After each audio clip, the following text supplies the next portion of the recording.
Assalamualaikum warahmatullahi wabarakatuh. Kabajamtoota jaalatamtoota obboleewwan kiyya warreen maatii taatanii na hordofaa jirtan baay'een isin galateeffadha. Kanneen hin tahin illeen ammumarra chaanaala sunnaa rasuula subscribe gochuudhaan maatii nuuf ta'a isiniin jenna.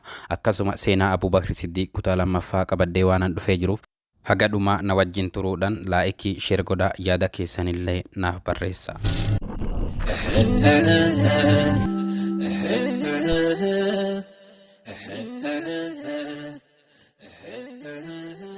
Abbaa Bakrii fi bilisummaa Bilaal ilma Rabaa. Abbaan Bakrii osoo karaa deemaa jiru garbicha sanyii gurraachaa kan ta'e Bilaal ilma Rabaa kan kaafirtichi Umayyaa ilma Kalaf ta'e reebicha gara jabeenyaa oo'a Makkaa keessatti adabaa jiru arge. Lubbuun isaa dararaa irraa kan ka'e bahuuf dhiyaattus inni garuu ahadun ahad jechuu irraa haara hin galfanne. Sila Rabbii kee hin sodaattu, rahmata isaaf hin gootu jedheen Abbaan Bakrii. Yeroo kana Umayyaa ilma Kalafis situ na jalaa balleesse, yoo dandeesse dararaa kana jala mee isa baraarii jedhee itti dhaadate. Abbaan Bakriitis dararaan kun diin Rabbii irraa isa kafarsiisa jedhee takkaa immoo ni ajjeesa jedhee ziqaya albuuda irraa kan taate qarshii yeroo san Makka keessatti tajaajiltu isii 7 kaffaluudhaan Bilaal bitate. Abbaan Bakrii kan isa biteef deebisee gabroofachuuf osoo hin taane bilisoomee akka inni dhiibbaa tokko malee jiraatufi. Booda Umar radiyallahu anhu waa'ee Abbaa Bakrii yoo biratti kaafamu inni caalaa keenya akkasuma caalaa keenya kan ta'e Bilaal ilma Rabahaa bilisanuuf baase jedhee yaadata ture. Ummanni munaafiqoota Abbaan Bakrii wanti Bilaalin bilisoomseef waan inni galata biraa qabuufi malee Rabbiif jecha isa hin bilisoomsine jedhan. Rabbiin jecha munaafiqtootaa tan kijibsiiftu ayata Quraanaa suuraa Leeylii lakkoofsa 17 irraa haga 21tti buuse. Osoma haala kanaan jiran Nabi Muhammad sallallahu alaihi wasallam dararaan isaa fi sahaabatti guyyarraa guyyatti hammaataa deemaa jiraachuu argee jennaan sahaabota godaansaaf yookaan koolgaltummaaf gara mootii biyya Habashaa kan mirgi namaa akkaan biratti eeggamaa taatetti godhan ayyameef. Abbaan Bakriis godaansaaf ka'e Makkarraa guyyaa tokko yookaan 2 akkuma deemen namtichi maqaan isaa Ibnu Digannaa jedhamu caalaa sayyida gosa qaarraa kan ta'e fuulatti dhufe. Gara Abbaan Bakrii deemutti jiru isa gaafate. Innis warra Makkatu akkaan Rabbii kiyya gabbaru na dhorge, kanaaf gara Rabbii kiyya itti bilisaan gabbaru danda'utti deemaa jira jedheeni.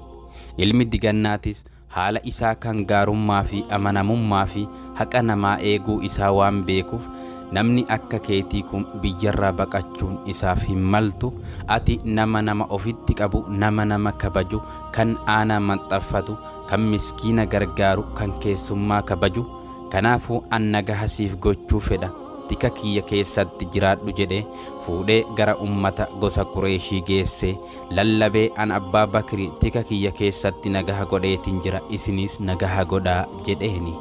Ummanni Qureeshis eega jettee haa ta'u, garuu Rabbii isaa yeroo gabbaru mana isaa keessatti haa gabbaru, akka ilmaan teenya fi dubartoonni teenya yeroo inni gooftaa isaa gabbaru arganii nurraa islaama hin taaneef jecha jedhaniini. Ilmi Digannaatis dhaamsa Qureeshii fuudhee Abbaa Bakriitiin geenyan Abbaan Bakriis dhaamsa tole jedhee irraa fudhate. Yeroo gabaabaa booda garuu masjida ijaaree itti salaatuu fi Qur'aana ol fuudhee qara'uu eegale. Yeroo Qur'aana qara'uu waan boo'uuf jecha dubartii fi ijoolleen laaluu hin oolle.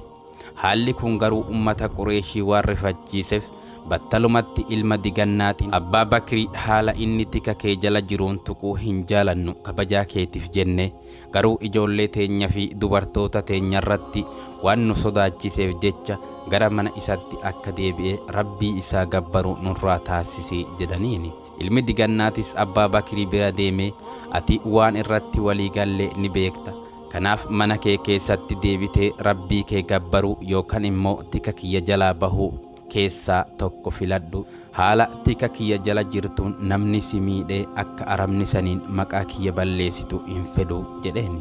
Abbaan Bakriis ani Rabbii kiyya dhoksaan gabbaruu hin fedhu, ifa baasee yookaan dirree baasee gabbara. kanaaf ati tikummaa kee narraa kaafadhu yookaan narraa fudhadhu an tika rabbii kiyyaa kajeelaa jedhee deebiseefi. Sababa maqaa moggaasaa Siddiiq yoo ilaalle ummanni Makkaa dubbii Nabi Muhammad sallallahu alaihi wasallam Israa'aa fi Mi'raaja imala halkan tokko keessatti Makka irraa gara Beeytal Maqdisii fi Beeytal Maqdis irraa immoo gara samii taasifamte dhagahanii dubbiin machaahanii Makka waliin gahan. Ummanni Qureeshii akkuma dhagahaniin oduu sobaati jedhan. Nabi Muhammad sallallahu alaihi wasallam biratti walitti qabamanii waan imala sanii irraa dhugaaf soba beekuuf jecha Nabi Muhammad biratti sallallahu alaihi wasallam walitti qabamanii waan imala sanii dhugaaf soba isii beekuuf gaafii eegalan.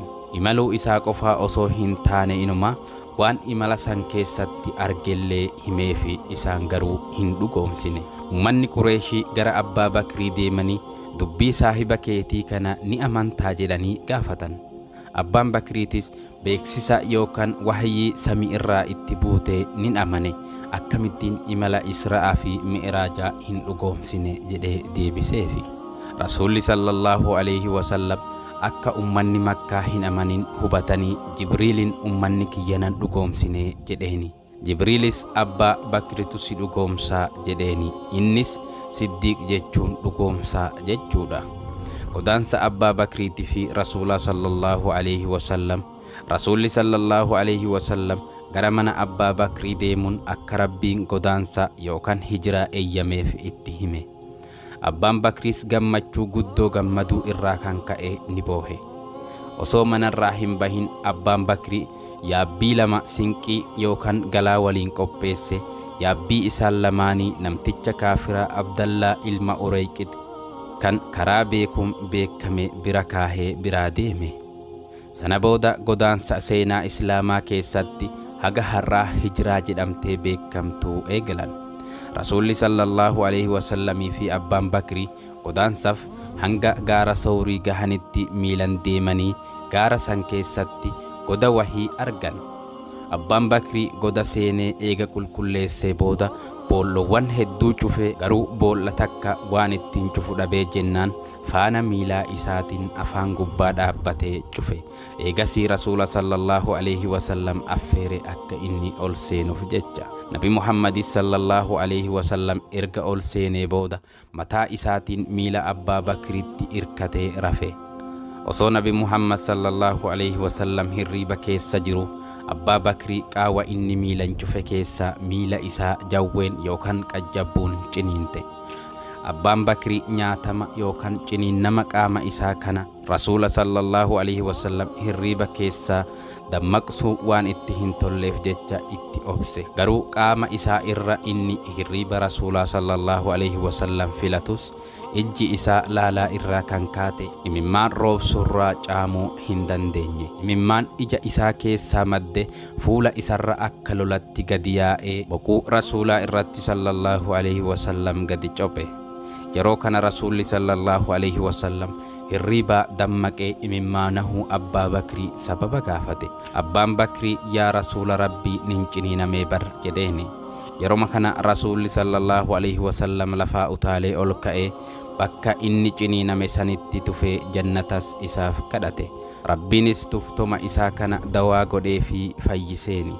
Mushrikoonni yookaan warri Rabbitti kafaran faana dhahanii dhufan hamma goda Rasuulli fi sallallahu alaihi wasallam Abbaan Bakrii keessa jiranitti. Abbaan Bakrii miila kaafirtootaa argee gara kaafirtootaa ilaala. Yaa Rasuula Rabbii, tokkoon isaanii osoo gara miila isaanii gad ilaalanii silaa nu argan jedheeni. Rasuulli sallallahu alaihi wasallam haala Rabbii isaa dhugoonfataa taheen, yaa Abbaa Bakrii maali seetentee nu lamaanitti haala sadaffaan keenya Rabbi tahee jirutti jedheeni. Rabbiin ija kaafirtootaa jalaa isaan haguuge. Osoo akkanatti jiranii kaafirtichi Abdallaa ilma Ureyqitti dhufe. Isaan lamaan erga goda keessa guyyaa 3 bulanii booda fuudhee gara Madiinaa isaaniin qajeele. Jaalala Abbaan Bakrii Rasuulaaf qabu sallallahu alaihi wasallam yeroo karaa deeman Abbaan Bakrii dura Rasuulaa darba. al tokko tokko immoo duuba isaanii moggaa mirgaa fi bitaa rasuulatti sallallahu alaihi wasallam naannawaa deema. Rasuulli sallallahu alaihi wasallam gocha isaa kana arganii maal taate abbaa bakrii jedhanii gaafatan. Abbaan bakriitis hamtuu isaanirraa eeguuf akka isaanirra gagarmaamaa jiru itti hime. Yeroo dadhabbii irratti argu immoo bakka gaaddisa barbaadee afee fi rasuula sallallahu alaihi wasallam ciibsee ofii isaatii taa'ee hamtuu isaanirraa eega. Guyyaa tokko osoo inni ciibsee eegu tiksee re'ee tokko arge. Akka maallaqaan aannan isaaniif elmu gaafate. Aannan mucaan elmee kenneef rasuula sallallahu alaihi wasallam geesse fi hamma hirriibaa ka'u eegee obaase. Haala saniin deemanii Madiinaa gahan. Warri Madiinatis haala gaariin simannaa godhee fi moggaa ganda Madiinaa bakka Quba'aa jedhamtu yeroodhaaf qubatan. Sadarkaa abbaan Bakrii radiyallahu anhu duula keessatti qabu guyyaa duula Badrii nama rasuula Rabbii sallallahu alaihi wasallam eegu yeroo filatan kan abbaa Bakrii caalu tokkollee waan hin argaminiif isa filatan. Akka Aliyyi ilmi abbaa Xaalib radiyallahu anhu jedhetti abbaan Bakrii goota namaati jedhe.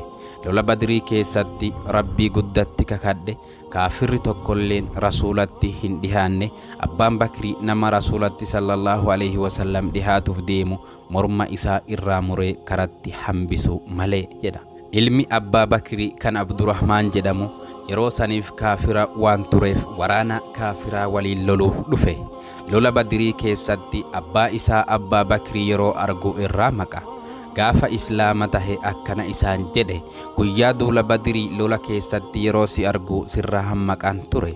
Si loluu waanan hin barbaadiniif jecha isaan jennaan abbaan Bakrii ammoo akkana isaan jedhe.